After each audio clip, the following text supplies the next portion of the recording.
और भूकंप से वेनेजुएला के कई शहरों में भारी तबाही मची है, भारी नुकसान हुआ है। भूकंप से राजधानी काराकस की बात की जाए तो यहां पर कई इमारतें गिर गई हैं। ला गुएरा और काटिया लामार शहरों में भी भारी तबाही हुई है। मोरिन शहर में कई इमारतों को नुकसान हुआ है। काराकास से सटे बारूटा शहर में हर तरफ इस वक्त अगर कुछ नजर आ रहा है तो वो मलबा ही मलबा है।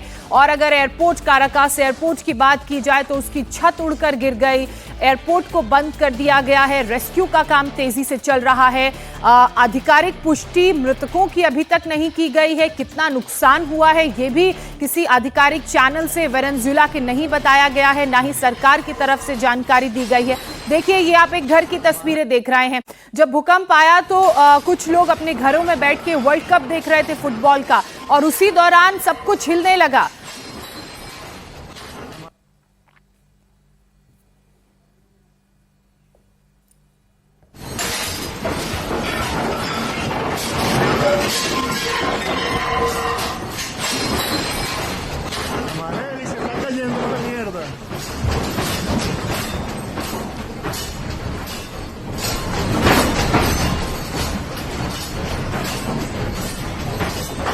Mierda.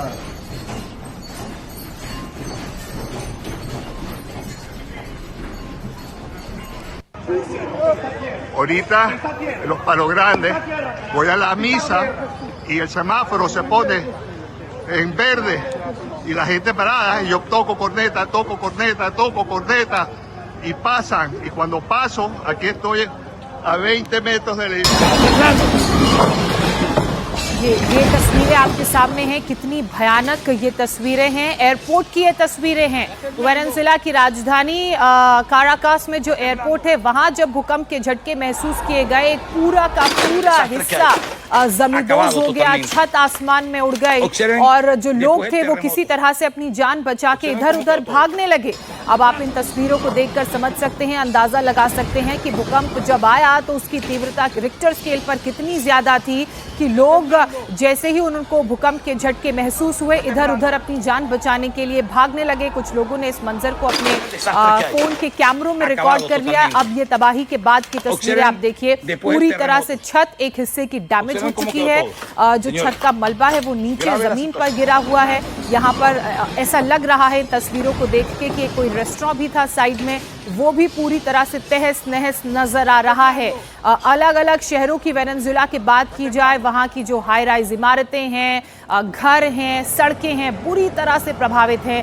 अब ये एयरपोर्ट के बाहर की तस्वीरें आपके सामने। भूकंप के बाद तुरंत रेस्क्यू टीमें मौके पर पहुंची, रेस्क्यू ऑपरेशन शुरू किया गया। हर एक जिंदगी को तलाशने का काम हो रहा है क्योंकि जिस वक्त भूकंप आया शाम का वक्त था। शाम के लगभग 6 बजे के बाद भूकंप के 2 झटके महसूस किए गए, 7.1 और 7.5 की तीव्रता का। उसके बाद एकदम से अंधेरा हो गया, धूल का गुबार चारों तरफ छा गया और रेस्क्यू टीमों को थोड़ा चैलेंजिंग जरूर था रेस्क्यू करना, लेकिन मलबे में फंसी हर एक जिंदगी को निकालने के लिए, उनको बचाने के लिए जद्दोजहद लगातार रेस्क्यू टीमें कर रही हैं।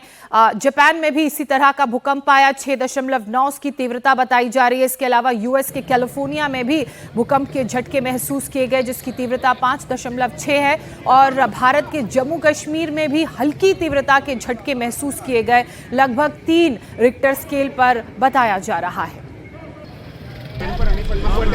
El más fuerte y fue largo, fuerte, fue muy fuerte. Nunca se nos había roto nada en ningún temblor y se nos rompió todo dentro de la casa, todos los vasos, todo cayó, todas las copas, todo. तो ये तस्वीरें आप देख सकते हैं। ये मंजर कितना खौफनाक रहा होगा जब भूकंप आया और एक नहीं बल्कि 2 झटके भूकंप के लगे।